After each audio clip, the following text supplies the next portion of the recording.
யோசிச்சு பாருங்க, உங்க வீட்டுல காணாம போன உங்க தம்பி இல்லனா உங்க மகன் 3 வருஷம் கழிச்சு திரும்பி வர்றான். ஆனா அவனோட அடையாளமே மாறி இருக்கு. ஆனாலும் அவனை நீங்க உங்க வீட்டுக்குள்ள கூட்டிக்குள்ள அமெரிக்காவோட டெக்சாஸ் மாநிலத்துல இது நிஜமாவே நடந்திருக்கு. ஒரு குடும்பம் ஒரு அந்நியனை தன் மகன் சொல்லி 5 மாசம் வீட்டுக்குள்ள வச்சிருந்தாங்க. வாங்க அந்த மர்மத்தை பார்க்கலாம்.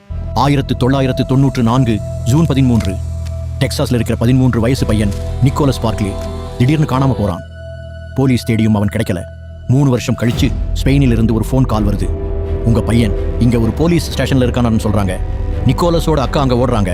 அங்க ஒரு பையன் இருக்கான். ஆனா அவன் நிக்கோலஸ் இல்ல. அவன் பேரு ஃப்ரெடரிக் போர்டின். ஒரு 23 வயசு ஏமாற்றுக்காரன். நிக்கோலஸோட கண்ணு நீல நிறம், ஆனா இவனுக்கு பிரவுன் கலர். நிக்கோலஸ் அமெரிக்கன், ஆனா இவன் பிரெஞ்சுக்காரன். ஆனாலும் நிக்கோலஸோட அக்கா இவன் தான் என் தம்பின்னு சொல்லி அமெரிக்காவுக்கு கூட்டிட்டு வர்றாங்க. வீட்டுக்கு வந்த அப்புறம் எல்லாரும் கேட்கறாங்க, ஏன் உன் கண்ணு நிறம் மாறிடுச்சு? அதுக்கு அவன் சொன்ன பதில் தான் ரொம்ப ஷாக்கிங்.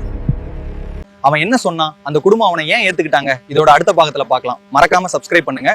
இன்னும் ரியல் பேஸ்ட் இன்சிடென்ட்ஸ் பார்க்க சப்ஸ்கிரைப் பண்ணுங்க ஸ்பாட்லைட்லியா.